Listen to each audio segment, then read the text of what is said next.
किस सिलसिले में आप कॉर्पोरेशन आए? ये पानी का मामला था, प्रेशर कम आता था और डिपो की छठी गली का पानी गंदा आता था, तो उसके लिए पाइपलाइन बदली करने के लिए बोले बच्चों साहब के पास गए थे। आयुक्त साहब के नाम से लेटर लिखा गया था, तो बच्चों साहब पास भेजा गया।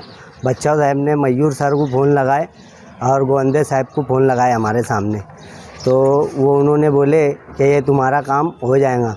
और जैसा हिलालपुरा है, मुंशी शाबान नगर है, सब्बीर नगर है, ग्यास नगर, अमनपुरा, अयूब नगर, चमन नगर, मुकुंदवाड़ी, जिधर पानी प्रेशर कम आता, अपना रवि वार्ड से पाइपलाइन गए ले खलील सेठ की रोड से जो लाइन गए ले, तो लाइन उधर से जुड़ाने का, हिलाल चौक में टी लगाने का और सैलानी चौक में, और खलील सेठ की कॉर्नर पे टी लगा के वो काम होने वाला है।